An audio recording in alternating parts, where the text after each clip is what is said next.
Welcome, everybody, to the podcast with Jacob Forster and Isaac Fulmer.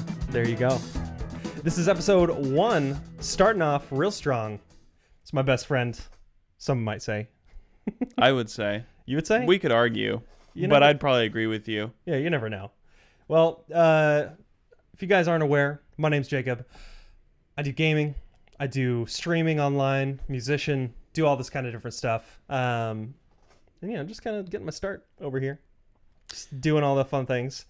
I don't know, you want to explain a little bit about yourself? Who are you? Sure. Well, my name is Isaac. Some people know me as a friend of Jacob. And I have had an interest in filmmaking for a long time. And it took me a while to act it out.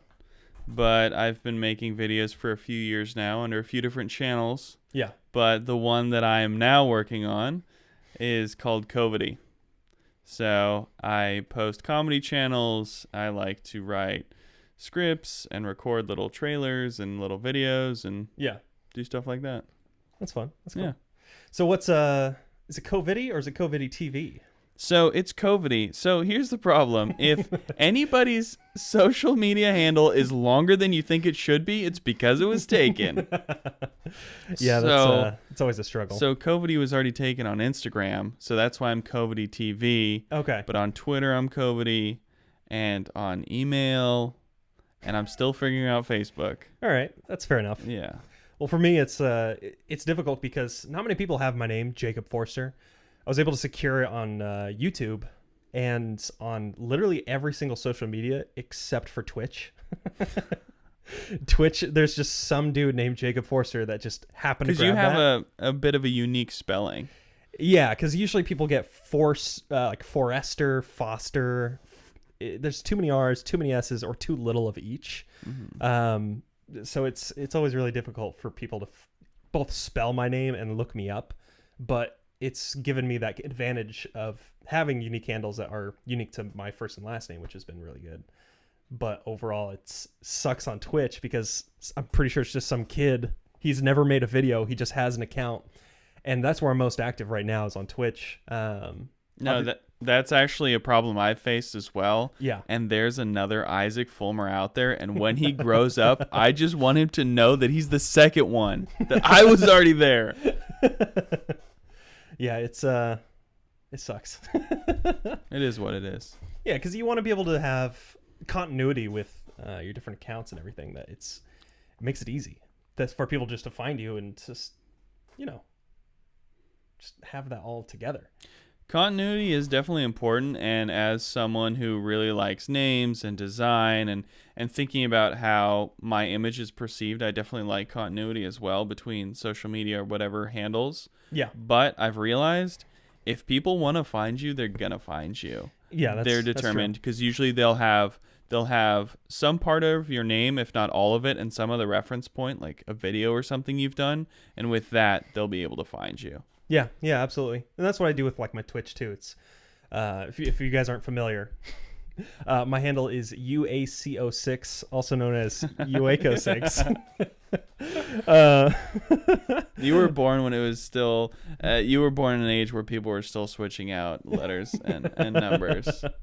So that's always been my handle for video games, like on Xbox and Nintendo and just stuff like that, because it looks like there's a story behind it. If you want, I could tell it to you. Yeah, I have forcibly forgotten it, so I would love for you to tell me it again. Yeah, absolutely. Well, when I was in, I think it was elementary school, it was we were signing everyone's yearbooks. It's such a stupid story, but we were signing yearbooks, and everybody was just having their good stuff. That people were writing hags and all that crap. I still write that. Oh, do you? On receipts. People be like, "Can you sign this?" I'll just write hags. It's the middle of the winter. Just hags. Yeah. But anyways, I was signing a few friends' yearbooks, and I signed one kid's. I was just like, just Jacob, real quick, and I was just tired of it at the end of it. Probably wasn't good friends with this guy either, so I just didn't want to write my name super well. And he looks at it, and he's like, looking at the book, and he's like, dude, it looks like you just wrote UACO6, because the J gets elongated, looks like a U, and the B kind of looked like a 6. So I was like, oh, I like that. So I just decided You're to like, go can with I it. use that forever? Except you didn't say that out loud. Just never going to give you credit for that, ever. I actually didn't know that's what it was. I thought you were just trying to come up with a handle and you were trying to be all leet speak, and so you switched it out. Speak. No, yeah, that's literally all it was somebody was like, it looks like you wrote your name wrong. That's great. It's because all great nicknames you don't come up with. Someone gives it to you. Yeah. Well, speaking of nicknames, yeah, you guys, all my friends, yeah, have given me the most ridiculous nicknames over the years. yeah. I mean, there's a lot to do with Forster. So we have Forster's Freeze, Forster the People. That's one of my personal favorites. You also went to he went to college online at University of the People, and the joke is that he's the one person at this college that it's named after. Yeah. But yeah, there's been a lot of nicknames. I'm thinking of more, but There was one that was the Enlarger. at some point you were just the default nickname guy. Just any name, nickname, any name you could can come be up given with. to you. You guys just gave it to me, and it was I thoroughly enjoyed it. It was always really fun. Really. I'm glad you're saying you enjoy it because we couldn't tell at the time. No, it was fun. It was fun for sure. So Isaac is obviously one of my good friends, but as of right now, he lives in Portland. I'm down here in California in comparison. So how long ago was it now that you've been up in Portland? Yeah, so I moved to Portland 4 years ago. I moved there in 2015, which tells you, if you were to do the math, what the year that we're recording this is. But yeah, I moved up there 4 years ago. I grew up here. I lived here my whole life, and it's really nice. It's really pleasant. It's got the sun. It's got Disneyland, which as a person who's from Orange County, I actually use Disneyland to describe Orange County. Yeah. Oh, yeah. It's a big selling point. But I was over it. I was really hard over it. And Portland is a city, and I like the city life. I like being able to bike and walk places, and the fact that I have neighborhoods within the city. I don't have to go to the one cool place. Yeah. So often in Orange County, you're just driving everywhere. Yeah, no, I would completely agree. It's for people who aren't from the area, it seems like this amazing metropolis. You get all these TV shows about it. You have a lot of just coverage from, I mean, really just Hollywood about Orange County. It's home of Disneyland. It's the beaches, in and out, and it's got all these cool, amazing things about it. But when you've lived here your whole life, and I think that's true for really anywhere that you stay, you eventually kind of start to, I guess, kind of pull yourself outside of the niceties that it's known for. You see the reality of it every single day, and it's becomes monotonous at times, for sure. And especially because Orange County is such a large area, it's not like Portland, where you can drive from one side of the city to the other pretty quickly. Yeah, it's pretty small.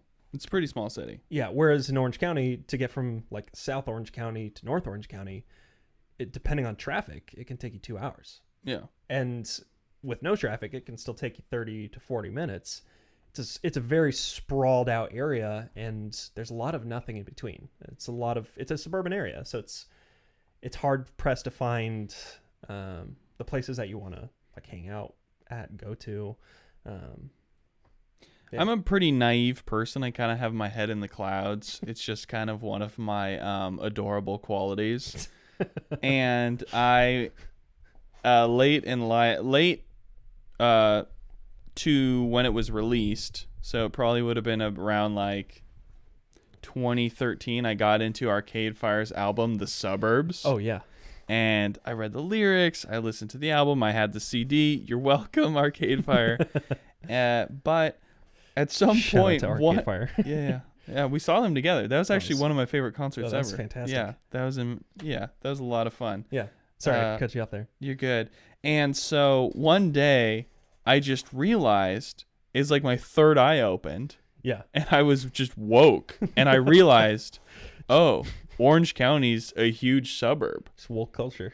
Yeah, and that didn't ruin it for me, but that put a descriptor on it that helped me understand what it was. Yeah. And I was able to realize why it was boring for me, why I had kind of grown tired of it. And it's because suburb doesn't experience the benefits of city, where you're able to have a lot more people and a lot more density, or country where you're able to have peace and quiet.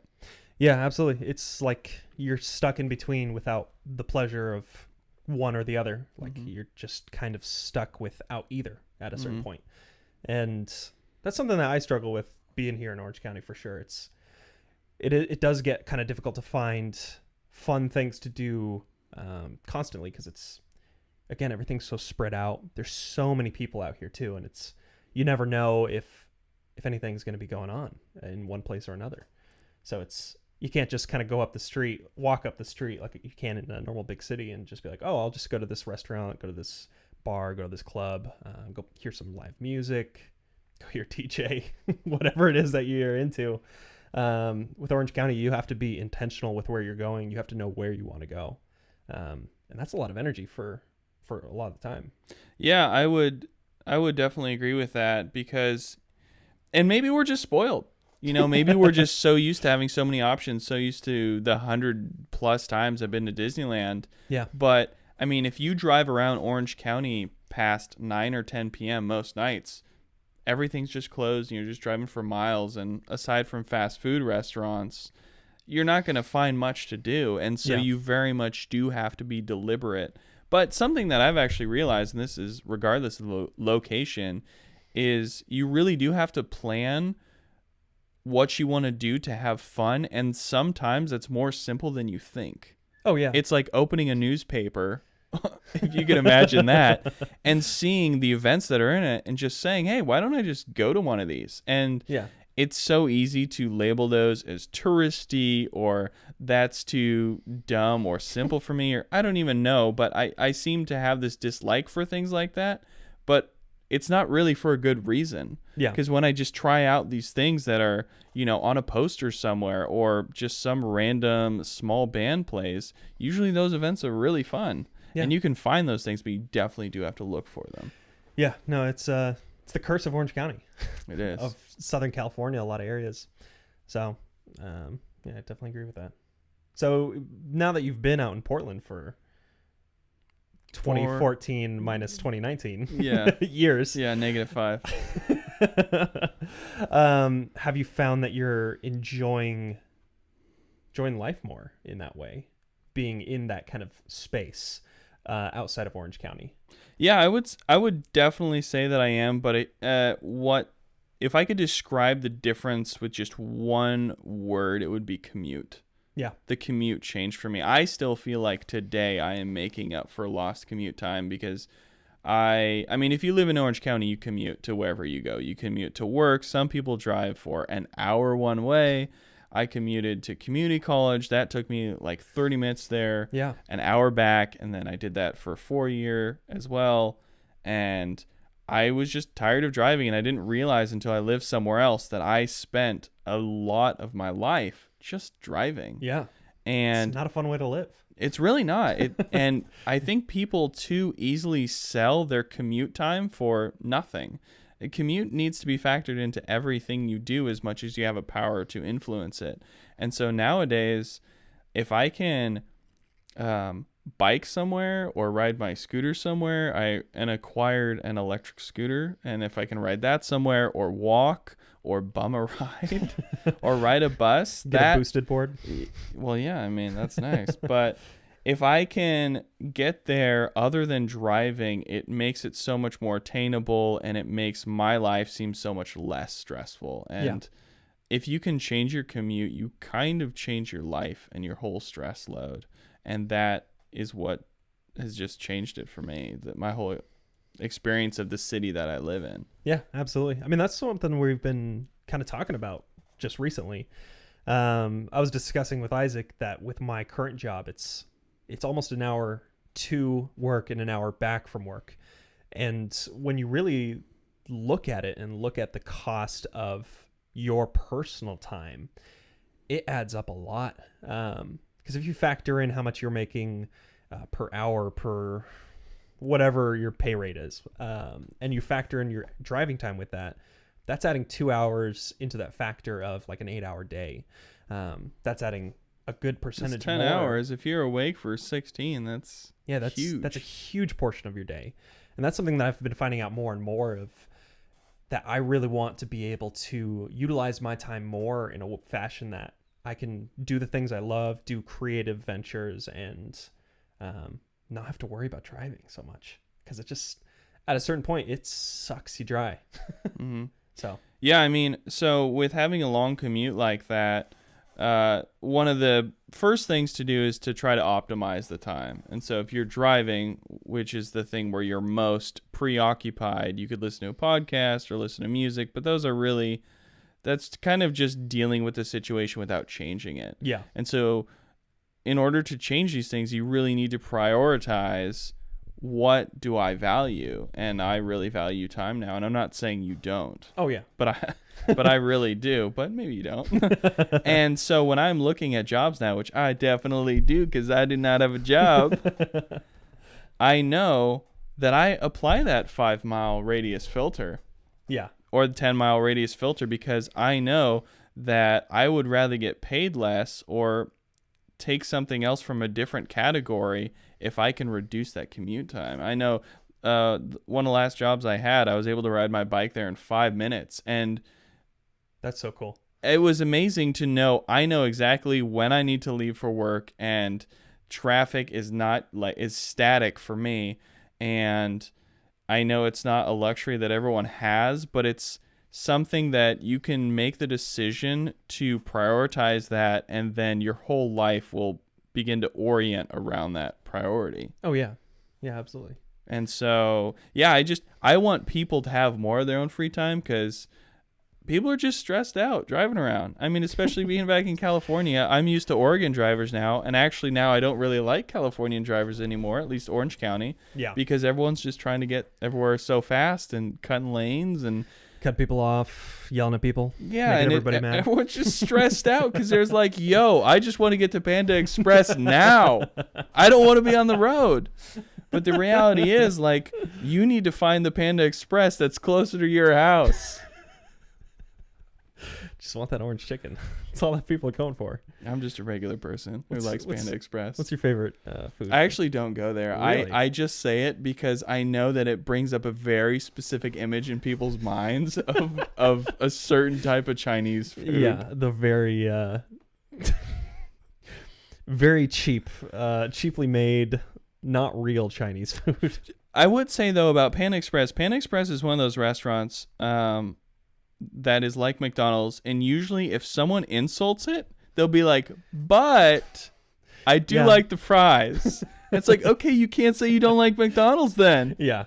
Actually, I'm insulting it myself, but I love Panda Express. Every time I go, I get the Kung Pao and the orange chicken. Honestly, I like the food. I just don't want to pay for it. Yeah. Yeah, I agree with that. That's a lot of things, I guess. It's weird because if I could steal it. Just walk in, just be like, hey, remember give it to me. the podcast? Yeah, I'll take my share now. We got some sponsorship chicken, please. Give it to me.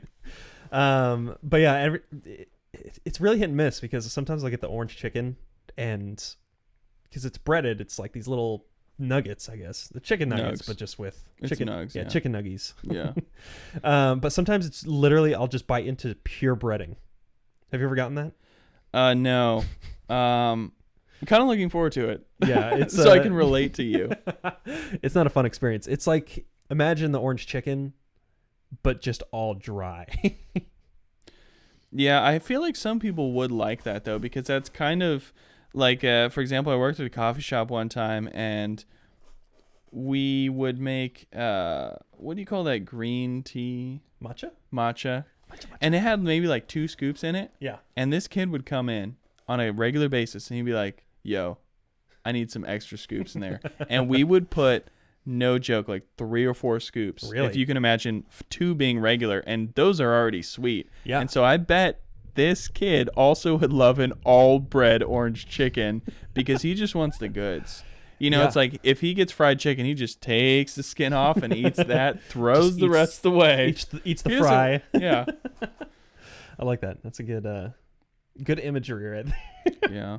I mean, I actually just saw a thing that said KFC was going to sell just the skin. I don't know if that was just a meme. But There's no way. That'd be brilliant, though. Like, that would sell. Maybe? So, kind of pulling off on this, but also on the same train. Are you familiar with Popeyes? Oh, the sandwich? Okay, yes. I have one. Okay, so... Wait, hold on. Before we go further, have you had it? No, that's the problem. That's why I'm riled up right now, because I want that sandwich. What if I told you? I can see it in your eyes already. Let's go right now. When does it close? What if well, it's, what time is it? It's almost 11. Like I said, everything in Orange County is closed at this point. Yeah, it's probably closed. But I went the day it came back. Wait, when did it come back? It's just like last week. So it's back for good. I got to go tomorrow. Yeah, go to Popeyes. Like, seriously. Like, I'm no not joke. just saying this. Just I'm going. Go to Popeyes, get yourself a chicken sandwich if there's any left. I don't know how they're doing. Don't do that to me. But I went on the day when it came back on Sunday. And I loved it because all of their promotions was the chicken sandwich is back this Sunday. And obviously they're competing directly with Chick-fil-A. Wow, what a who's slap closed in the face. on Sundays. That is what a slap in the face. Yeah, it's a huge slap in the face. But so I go. It's like 11:30 at night. In the afternoon. Okay. Or in the morning. Sorry, it's technically I was getting morning. excited. I know, you're getting real excited for this chicken. So I go to 11:30. I'm like, you know what? The chicken's back. I'm just going to go for it. I don't care how long it takes. I don't care if there's a huge line. I'm in it for the meme. I'm in it just to experience this. Mm. I go and there's a line just wrapped around the entire building. Oh, God. Is it going to be like that?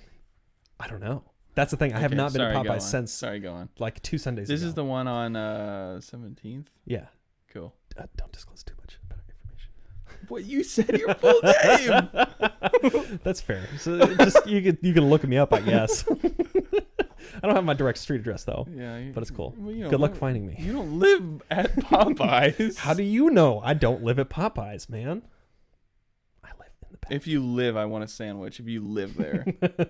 This Anyways, is the Popeyes. So you're in line. Back room. You're in line. So I get there. There's a line wrapping around the building. Mm-hmm. I Your go. house. Yeah, there's a line around your wrapping house because you live there. I wake up in the morning. I walk out the back entrance immediately. of Popeyes. Line. Just immediately go into the line. No, so it's wrapped around. I stand in the line. There's these. There's a ton of people just ahead of me, but there's like these group of like 5 people directly in front of me, and they're just talking about like the environment, global warming, like political issues. Like, these are smart kids, and they're pretty young. I'd say they're like 17 to 20 range, which is Gen Z. Zoomers. Yeah. What are we? We're millennials. Like, I can tell you that as a fact. Yeah. If in 1980 to 2000, roughly, is millennials. Well, what is the nickname for us though? I think we'd just be millennials? Gen Y, but it's millennial. Okay, yeah, because I know there's like the Gen X, Gen us. Y. But we're millennial. No one says Gen Y. Yeah, because you would just say Genny. The Gennies. Yeah. I like that. Yeah. But anyway, so there's these young kids in front of me. They're not like we're not young, but you know what I'm younger. saying. Yeah, younger kids in front of me. Like, you bought them alcohol type thing. They may have asked. I may have said no. Yeah. But they're just talking about like important stuff, which is cool. Like, I was not expecting this kind of conversation to happen outside of Popeyes for a chicken sandwich. But we're waiting there. More people line up behind me. I see there's like almost a second line kind of forming on the other entrance. Like, there's two doors right at the front, and we're going this way, and then notice a couple people going the other way. And I was like, oh, they're just waiting outside for their order because they're calling out names, calling out numbers. And I'm sitting here for like 20 minutes just waiting. Moves like 4 people in 20 minutes. All of a sudden, somebody walks up and goes, is this the line to order? And the person in front of me goes, no, this is the line to pick up. What? And I just looked at them and I was like, are you kidding me? I've been sitting here for so long, just waiting 20 minutes for this chicken, and I was in the wrong line the entire time. So I get out of line and I go walk to cry a little bit. I walk to the other side of your house, the other side of my house, and I notice it's not just a little line going through like past the door. This one is actually wrapping around 2 other sides of the building that I didn't see when walking outside the back door of my house. So this is it's star-shaped, it sounds. Essentially. Okay, or pentagonal. It's a square. Okay. But anyway, so I'm just back there. Long story short, I ended up ordering it online, got out of the line, went back to the original line I was in, because technically it was pickup at that point. Waited a total of an hour for this sandwich. It was pretty good. I wouldn't wait another hour for it. Yeah, I wouldn't. But I would wait another hour just for the experience. I like experiences more so than the things themselves for that kind of thing. And it was just more of like, all right, I'm going to go get this chicken sandwich the day of. I'm going to have fun with it. I'm going to enjoy myself. No, that's cool. And I did. Because you made an event out of it. Yeah. And it was a good time. And you met some cool Zoomers. Yeah. Who were trying to change the world, you know? But so anyways, I found out about it because I watched the Report of the Week. Actually, if you guys don't know, Report of the Week, he is that YouTube channel where he reviews fast food and he wears a suit. Cool guy. Pretty funny. But how old is that kid? I'm gonna say he's a Zoomer, so you could just imagine.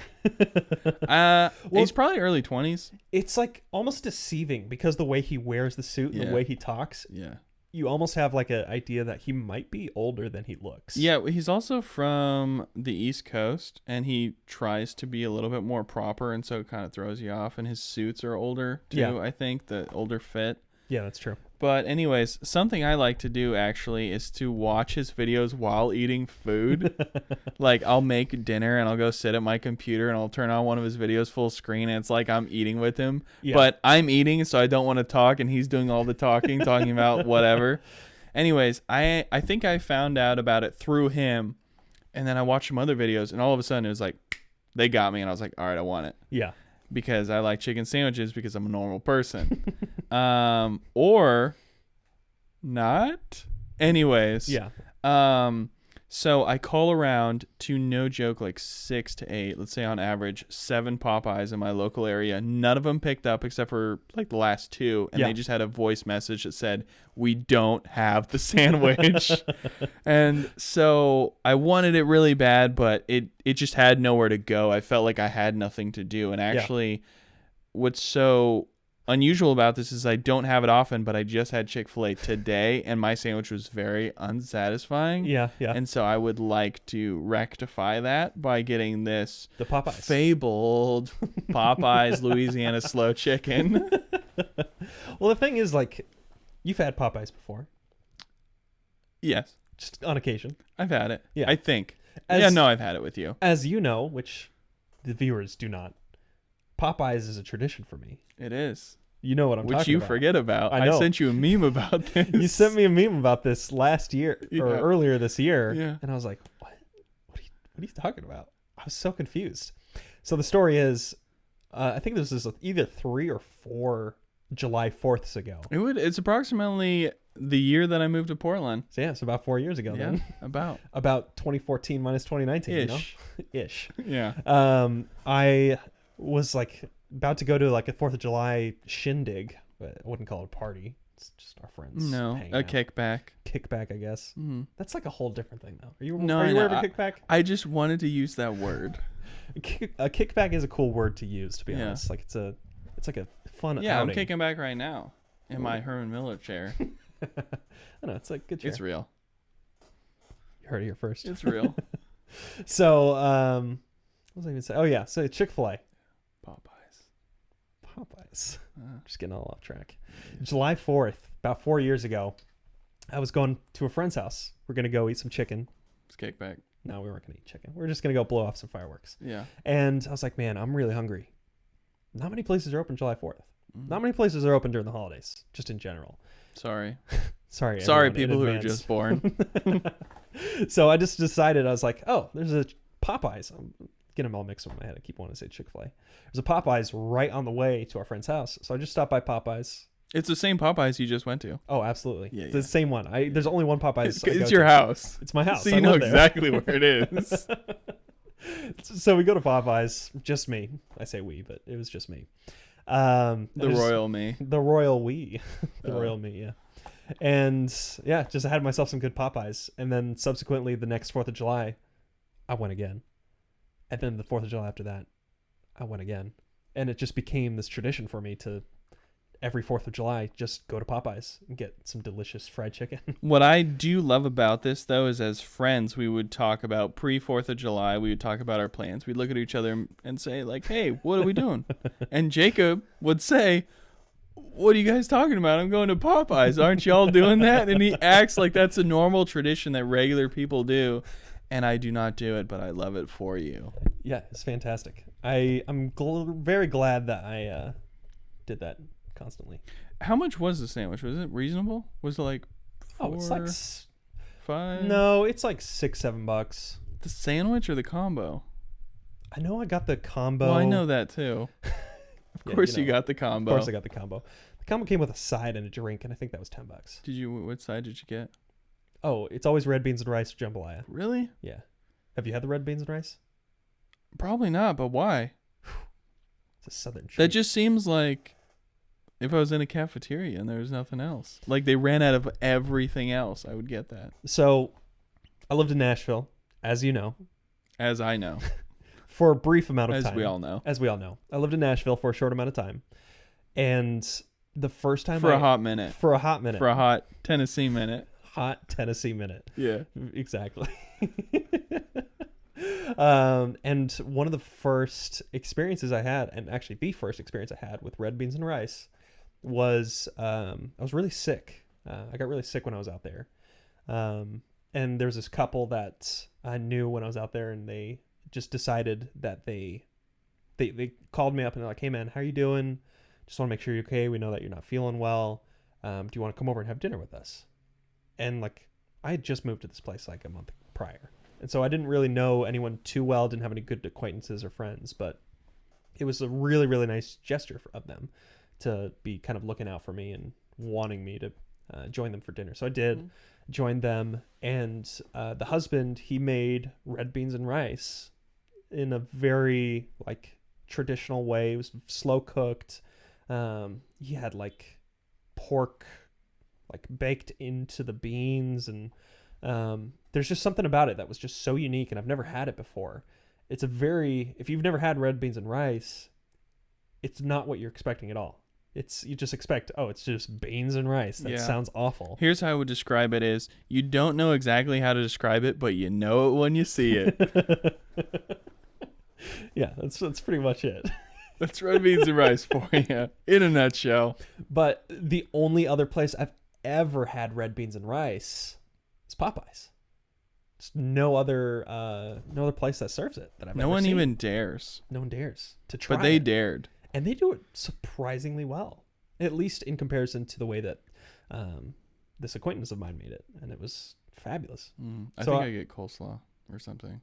That's pretty JoJo's or something. JoJo's. You know what those are? No. So I don't know if this is a regionalism, but in Oregon, potato wedges are called JoJo's at certain places. Oh, okay. I think I've heard of that. And so I will try to use that when I can. It's pretty good. Yeah.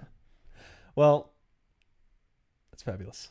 Getting all the foods. So you're gonna go tomorrow. I will go tomorrow, but I'm gonna be real with you. If there's a line, I'm just gonna leave. I'm not in the mood. I gotta fly back tomorrow, and I don't feel like waiting more than 15 minutes for it. That's fair. Honestly, I'll probably call them before. I was gonna say I would highly recommend. You would need to get the Popeyes sign up for their information online, but order ahead of time. What do you mean? Sign up? You go on their website and you can order. Do you work for them? Oh, it's yeah, right. It's your house. Obviously. Yeah.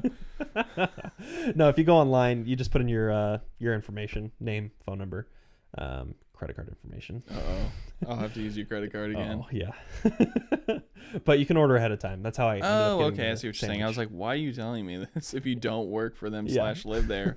But okay, order ahead. That makes sense. It'll help you out in the long run, especially if there's a line. If there's no line, then it's pointless. But you won't really know until you get there. Gotcha. Maybe the pro move would be using a delivery service.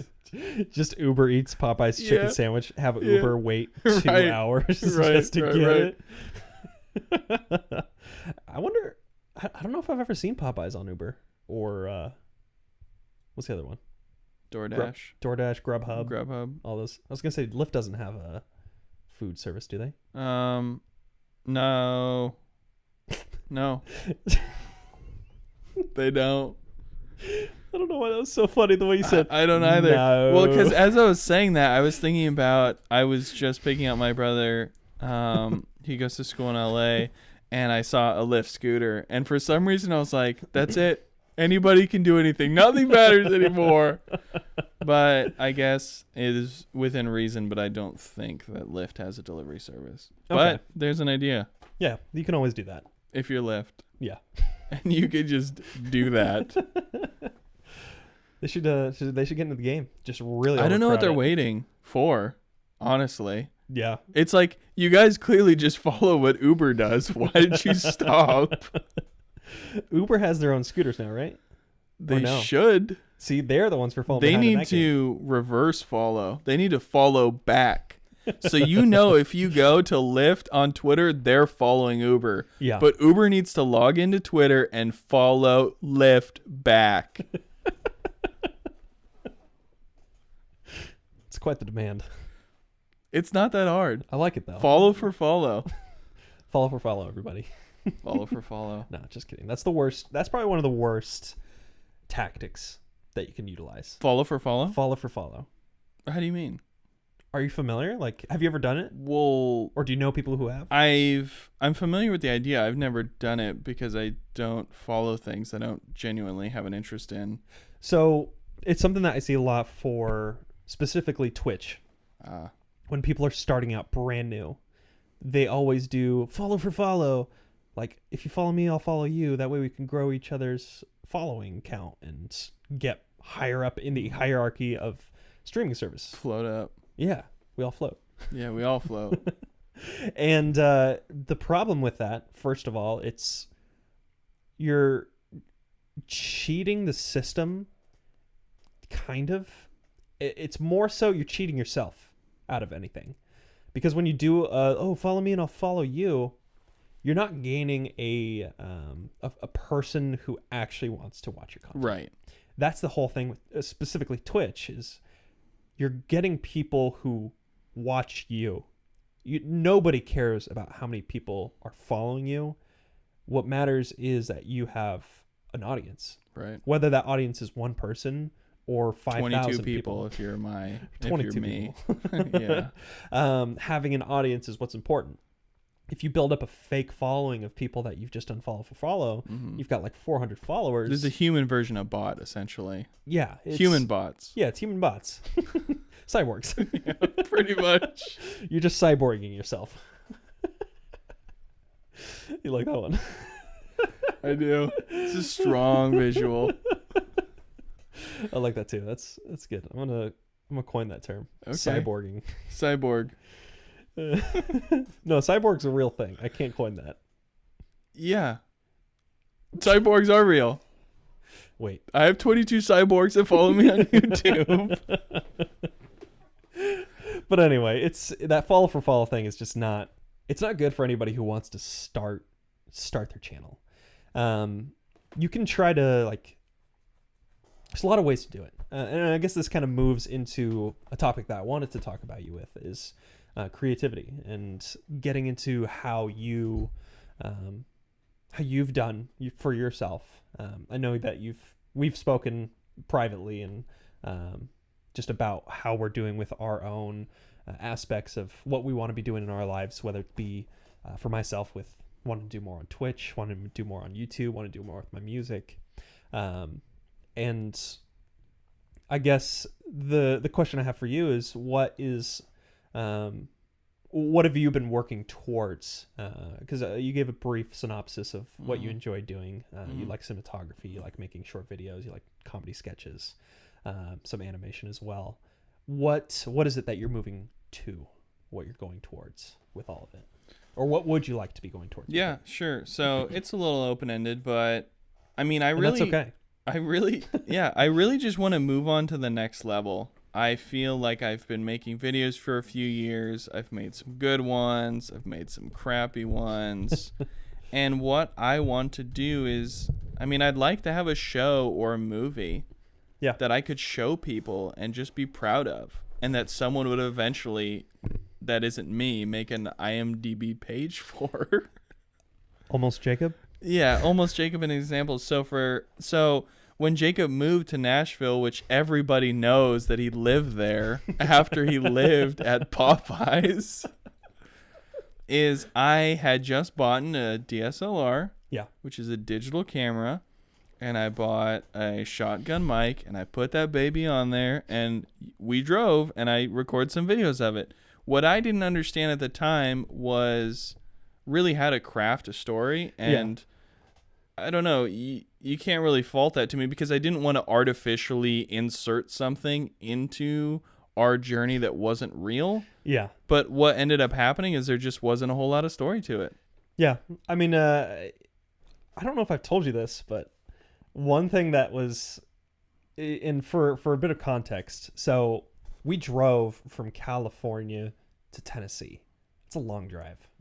It's, what was it, like, it was like it's a 5 week days. At least. Yeah. Or around there. We had quite a few stops. We could have done it in a couple shots, like 2 days, like just straight driving, but we wanted to enjoy ourselves. See America. Yeah, see America, something that you don't get to do, that a lot of people don't do in their lifetimes. And it was an opportunity for both of us to just really explore the U.S., and it was super fun. But so that's the context behind the driving aspect. But for my perspective of things, it's stressful to drive that much. You're driving that long stretches of highway, a lot of stops. There were some car troubles that I had, like at the very beginning. I think it was like the auto. What was it? Well, your seatbelt or your seat warmer didn't work. That wasn't really a problem. The seat warmer didn't work. That wasn't really a problem. Why am I just totally blanking on the name? When your car, you got the. Do forget. Oh, the acceleration. Yeah, what's that called? Why am I so dumb Gas right now? pedal? No, when it's auto, when you turn it on to just cruise control. Yeah. My cruise control wasn't working within the first, like, you should have just said that. Yeah, 2 hours of us starting to drive. Yeah. So there are a couple stressors that were kind of getting to me already. I was moving my entire life across the country. It was fun, but there was just a lot going on in my mind. And at the same time, like, I really enjoyed you, like, making a movie out of me. But literally, there were portions where I was just driving, just trying to drive, and it was just him with a camera right next to my face and just sitting there, just getting shots of me. And honestly, in the end, I loved it. It was so fun to watch back.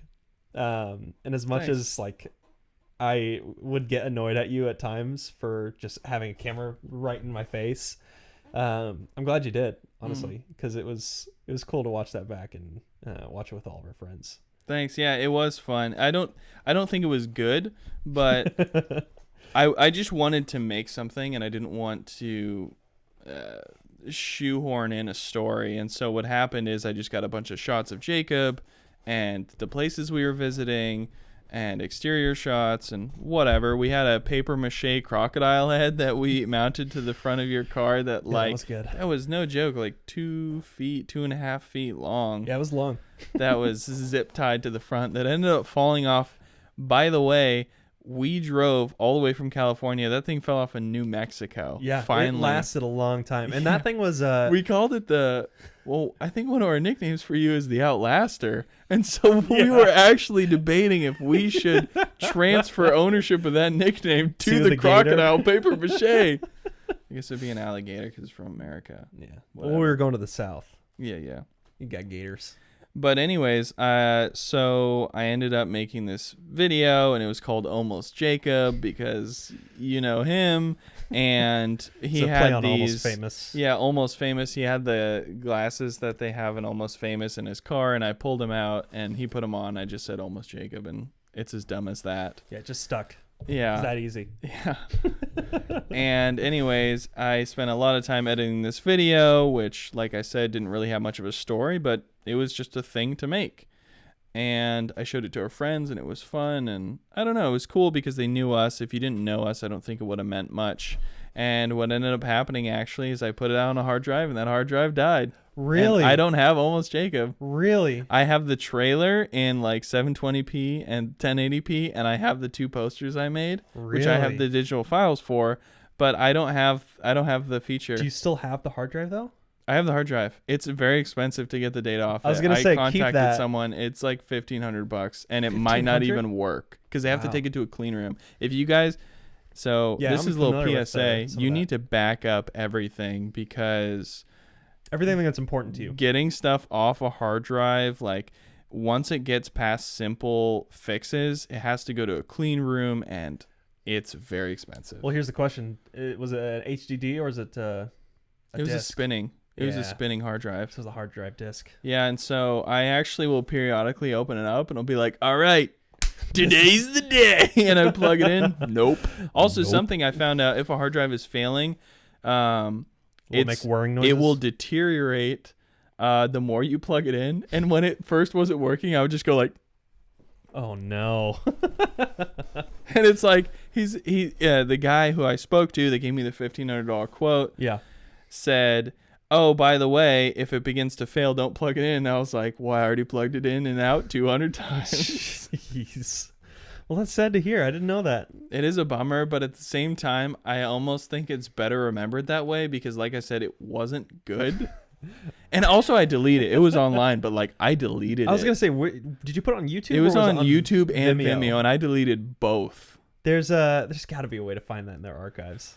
I don't know, but I think it lives better as a memory, but as a myth more. As a myth, and it's almost Jacob. As a man, but not a legend.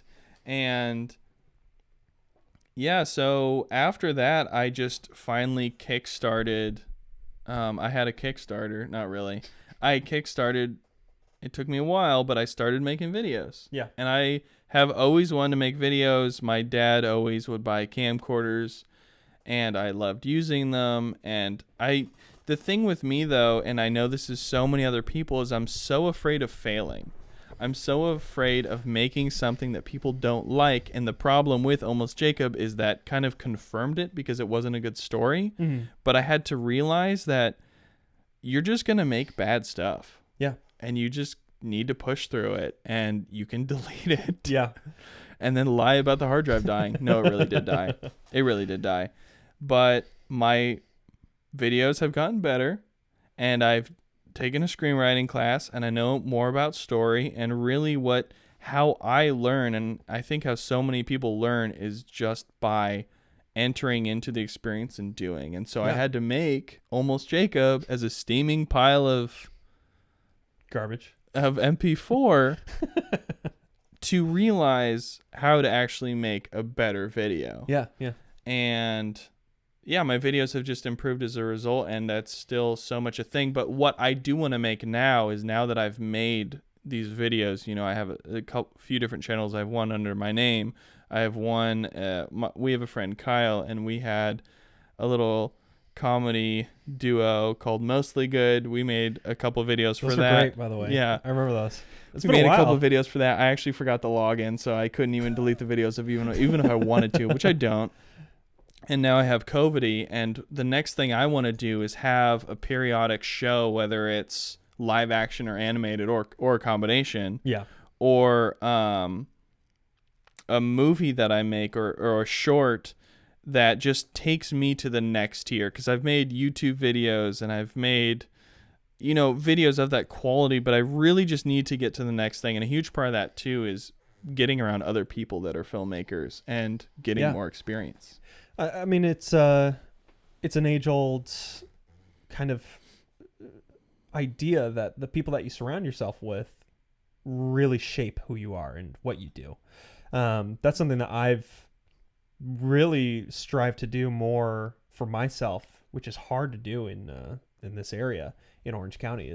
I feel as though there's not a lot of people making and doing the kinds of things that I'd like to be doing as well. Obviously, there's a lot of music that happens around here, but it's not often that I see and run into people who are wanting to do creative video work and do entertainment type things the way that I want to be able to do that. And it's hard to find that balance of how much of that do you self-internalize and be able to kind of get that passion on your own versus where do you get that more kind of hype from other people to help you with that.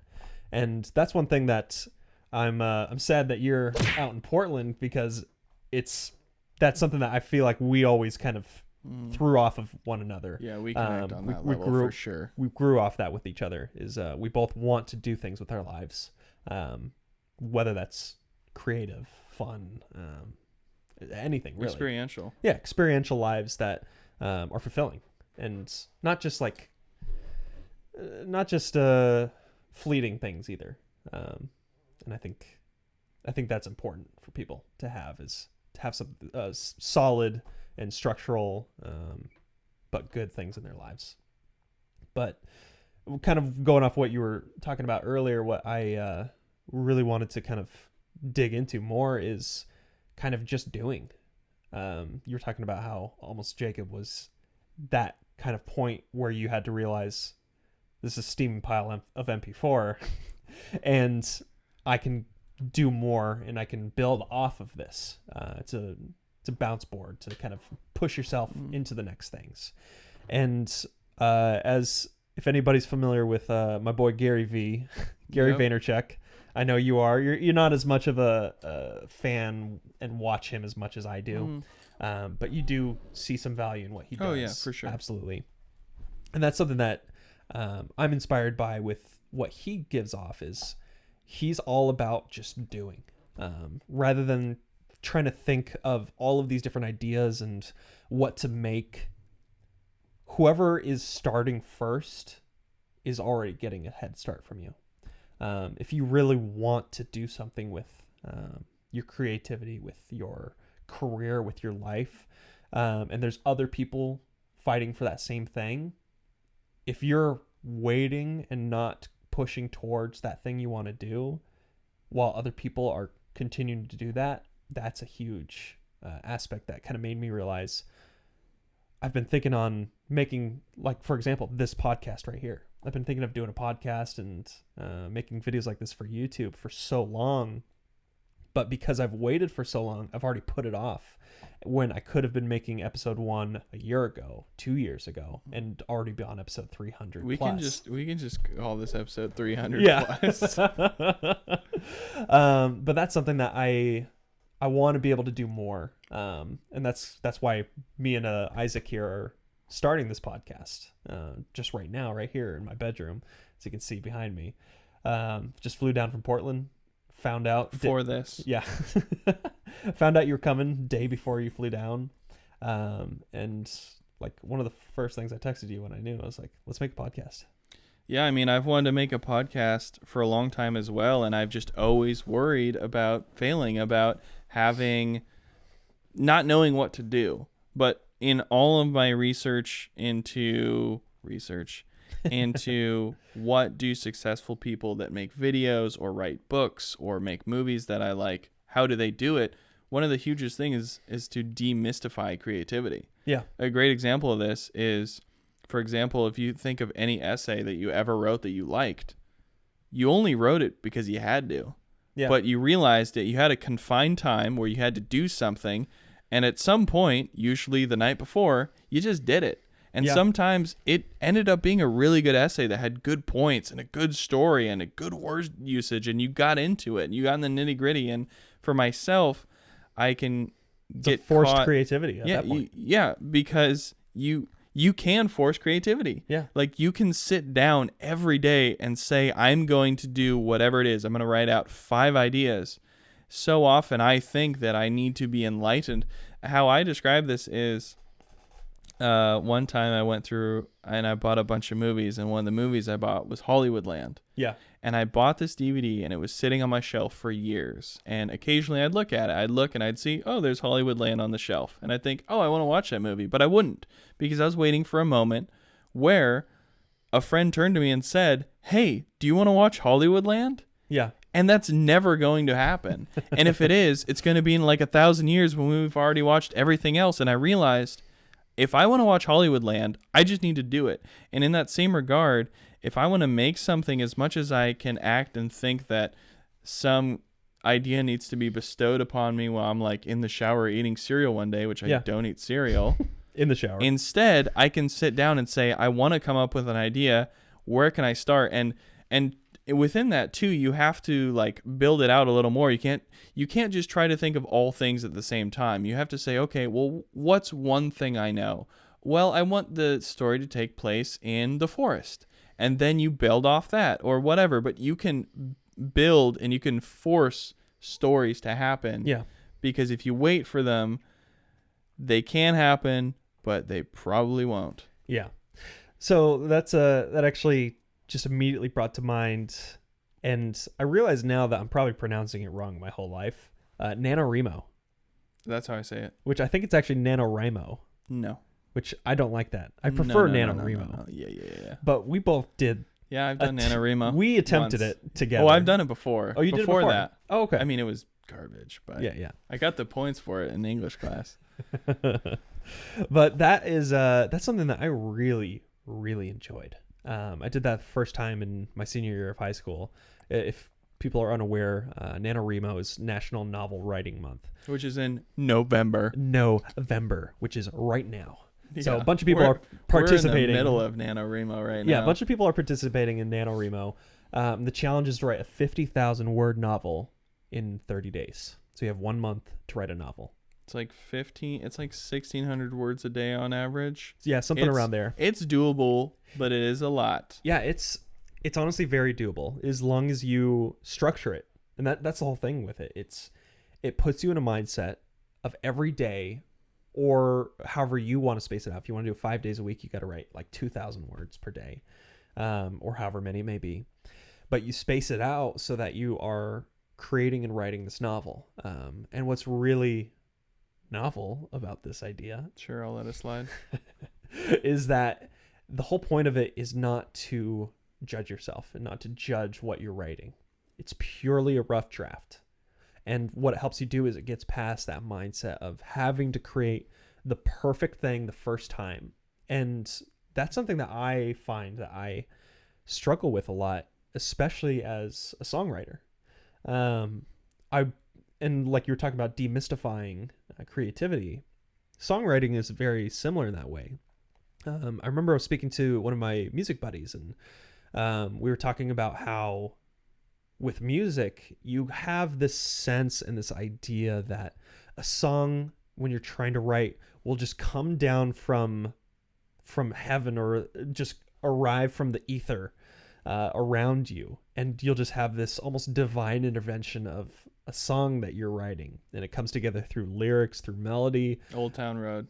Old Town Road. Just get going, man. Yeah. Just ride till you can't no more. But in reality, some of the greatest songwriters and some of my best songs I've written personally for myself is come through hard work, through sitting down and being intentional in saying, I'm going to write this song based upon X, Y, and Z. I'm going to structure it in a way that works well. And creativity is a muscle just like anything else. If you don't practice it, it's harder to pick that back up. Sure, songs and other creative things can come out of the air and you can just pick them left and right, an idea that comes by. But unless you're practicing, and again, this may be kind of more towards songwriting specifically, but it can be, I'm sure it can be put into more creative aspects. Unless you're practicing constantly of like songwriting technique, different melodies, ideation, and ideas with that are really what need to be practiced in order to make it consistent. Because otherwise you are purely waiting on a special moment to create. Whereas if you're practicing it and you're pushing through those boundaries of yourself not being able to create in those areas, then you have more leverage for yourself to create more naturally, I'd say. Yeah, it's it's all about empowering yourself to do things. As you think about, like, if I think about directors that I really like, it seems that for a lot of them, once a movie finishes, they already kind of have another one going. Yeah. And it really is, you set your mind towards making something, and in the pursuit of it, you end up coming up with something, and you might end up making Almost Jacob, and then you totally ditch that, but you didn't know that until you made it, and it gets you to something else. Yeah, absolutely. So it's something that I've been wanting to do so much more, and I'm glad that we're here sitting down. And yeah, tonight we had been talking about this, and we didn't know what to do, and we just decided that we should just make this first episode, because otherwise we were just putting it off again. Yeah. And that's something that's always been a struggle in my life, is just procrastination. Like, I'll put off things a lot. And I know, like, especially when my life is more structured in school, stuff like that, I knew I still had a deadline. So I could, instead of taking care of some writing, some assignments, whatever it may be, over a 5-day period, I would wait till the last day. But in life, you don't have a weekly schedule of what you're creating and what you're doing. Creativity, unless you are getting paid for it, usually doesn't have a deadline. Yeah. And so you can go weeks, months, years even. A lifetime without doing the things that you want to do and that you enjoy and that you love. And so it's, especially for me with music, that's what I found myself. I struggle a lot with sitting down and really trying to write songs more. I still want to do songwriting, and I love performing. I do that pretty much every week. But for me, it's something that I just need to practice more. And yeah, it's just an excuse. I just come up with excuses for myself, like I don't have enough time, or I'm tired, or whatever else it may be. But that just can't be an excuse. Like, it's something I love. It's something I enjoy. Like, if I'm tired, so what? Power through it. Yeah. You really have to develop an internal motivation, because you're going to be the only one that can do that for you. And yeah. One of the dimensions that I think about this is a legacy. If I get to be a certain age, where I'm probably going to die if I live that long, and I don't have at least one work that I can show someone, a book, or a TV show, which would be on the internet, or a movie, as much as I don't want to cast this upon myself, I think I'll be sad. Yeah. Really sad, because I wanted it since I was roughly 13. Mm-hmm. And I know that I could have done it, because if you're determined, you can cut corners. You don't have to have a lot of money. Yeah. You could make something that just embraced the budget you had. And that's what I want to do. And I feel like I'm working towards now, albeit slowly, but I do think I'm working towards that, one of those products that I could show someone. Yeah. And yes, I'd be a little afraid what they would think, but I could give it to them and be like, I made this and I'm proud of it and I like it. Yeah, no, I completely agree. It's a lasting legacy of what you've created. I think for me, like, one of the biggest aspects that I want to have is to, it sounds weird, but like, I want to influence others. And I want to influence people to, whether that's through my music, to have an effect, emotional response, and have that kind of, have people feel what I'm creating, in that regard. And I want to be an encouraging person too. And especially in what I do with, whether it's YouTube or Twitch, something that I find a lot of genuine enjoyment in is encouraging others when people join my stream who are just wanted to talk to me, just have conversations. And I think a strange amount of happiness when I try to find solutions for other people, when they're having issues with like technical stuff with Twitch, like, hey, like, I've got a question on like how I can't figure out how to do this with my stream. I've got a few guys and girls who are fans of my streams, and they'll jump in. They're streamers as well, and they'll be like, "Hey, like I've been having troubles with this and troubles with that," and they'll like ask for advice, and like I really enjoy helping them because it's like I'm doing something to better themselves, right. And I guess that's overall what I want to do. I want to better other people. I want my creativity to have an effect on others in a positive way, of course.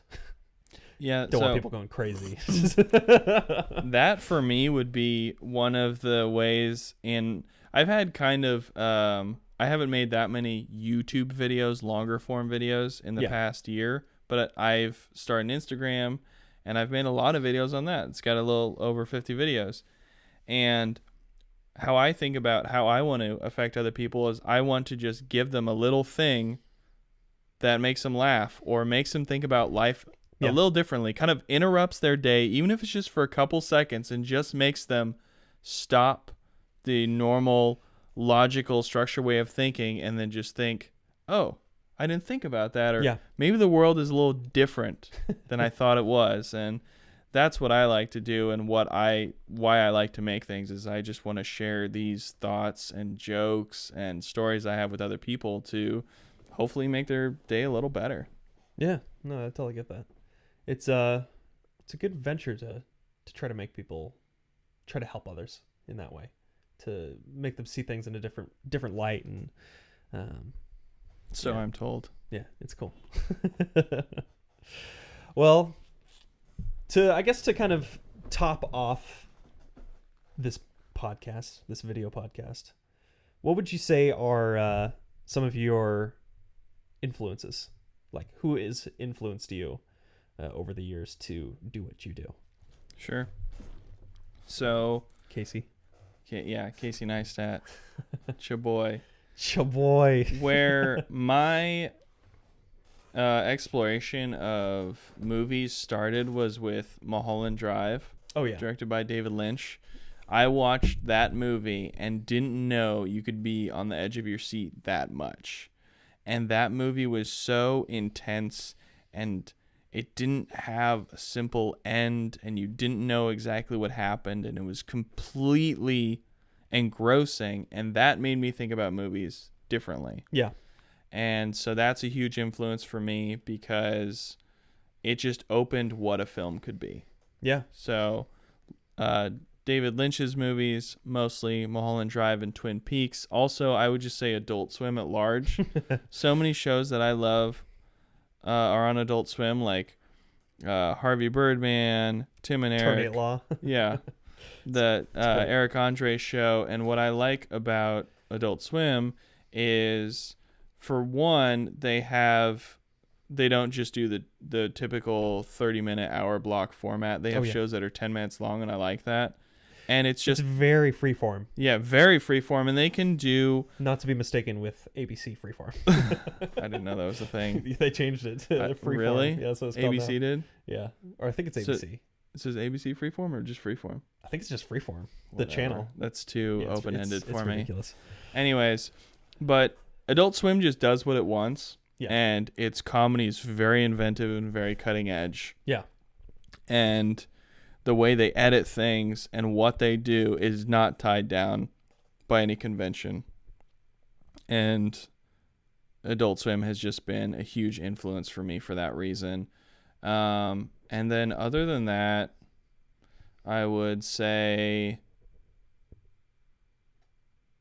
too many things. So I'll stop there. Too many things? Oh, that's fine. That's cool.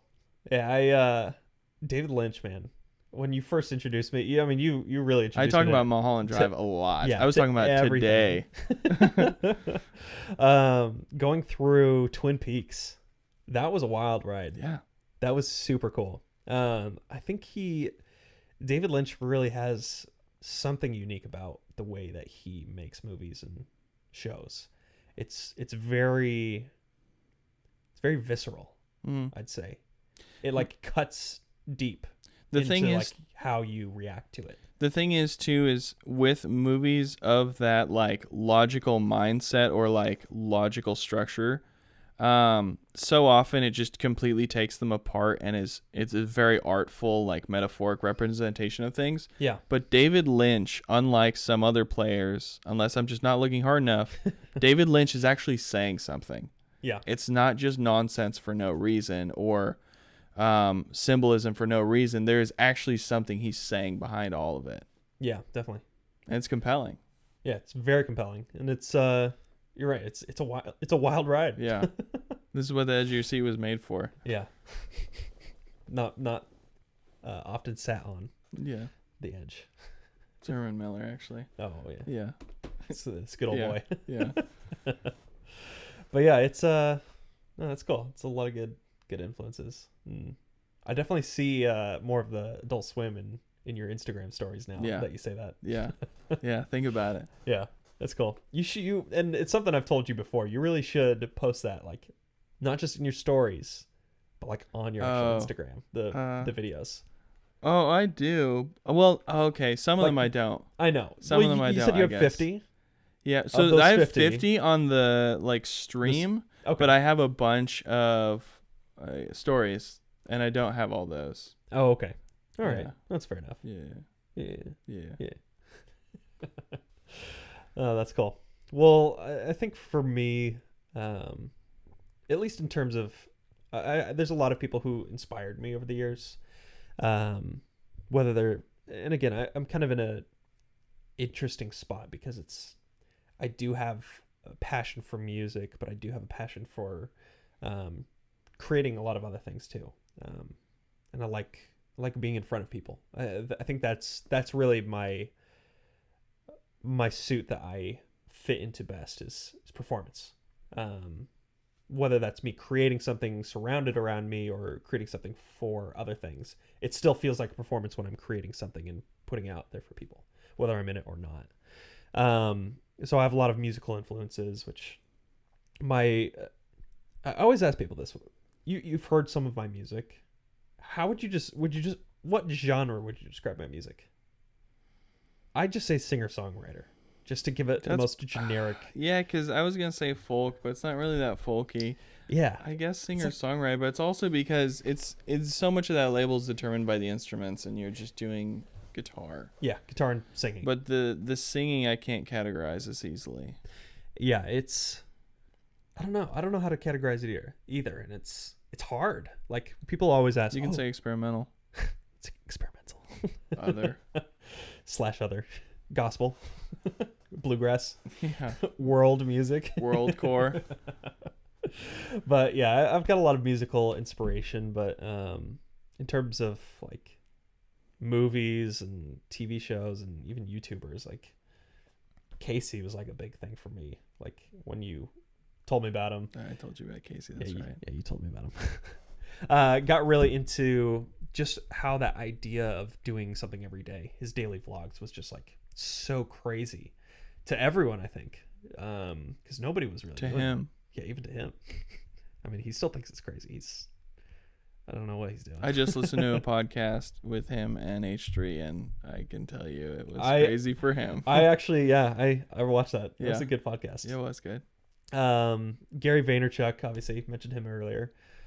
He's super inspirational. I'm at a point where, and I think him and his followers know this, is there's a certain point where listening to him is going to be the same thing. Right. You're not going to get anything more out of him than what he's already put out. And what he's putting out now is just more context to what he's saying. And he gets more nuance. Like, he's always telling people to just jump on TikTok because it's such a like new and upcoming platform. I would say you can get more out of him, but not if you're not doing something. Exactly. If you're just watching him and not doing, you're stagnant for his content, because what he's trying to do, he's documenting himself first and foremost, I'd say, but he is trying to get others to do more for themselves. But he's very motivational, and so if you take on a project and you continue to watch his videos, it can motivate you through your project. But if you're just like sitting there, what do you even call it? What is it called when you binge watching Gary Yeah, Vaynerchuk, I think it's only going to take you so far. I think that's that's literally the opposite of what he wants. Yeah. You to He do. doesn't want you to just watch his videos. Yeah. It's funny. I may be completely wrong with this, but I think there's actually some clips of him where he's like, I'm glad if you stop watching me because that means you're not wasting your time. And I love that. I believe it. Yeah, it's fantastic. I'm sold. I'm sold. Do it. We're done. And I'll buy it. But yeah, I mean, just other creators. I'm a big fan of like gaming YouTubers. Jacksepticeye was one of my favorite guys. Still is. I still watch his videos. Markiplier. He's got some good stuff going on. I always love the horror stuff that he does. John Wolf, and of course the big one, PewDiePie. A lot of people's poster child / hateful child. But it's all love for him. Very entertaining. Yeah, he's super entertaining. I think he's got just the craziest thing going on for him, just as the biggest YouTuber right now. And it's amazing how much he's kept that up. And I feel like a lot of people just don't give these people the credit that they deserve. Being for the most part, one-man teams, building themselves up into essentially an empire of themselves. And PewDiePie, he's got a team behind him of 1-2 people. I mean, obviously, you don't know how many people are doing any back end. I'm sure there's people who are like managing certain aspects of his brand, whether it be for interviews or anything else. But he's in control of everything that he does, which is incredible.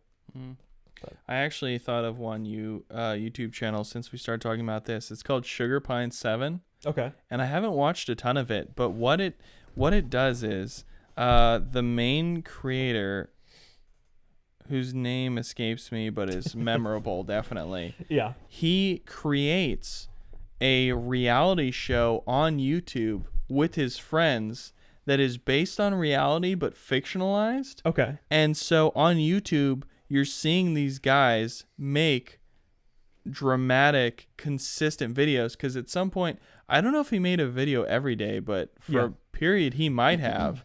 And so for me, that's kind of the dream, is I want to have a TV show on the internet of that quality. And I think that's what Sugar Pine 7 does, is it makes consistent, good quality videos that they rise above being an internet or a YouTube video. Because when you think of a YouTube video, how I would describe a YouTube video is it's a video that cannot exist if YouTube wasn't a thing. Yeah. And it would never be on TV or never be in the movies. Yeah.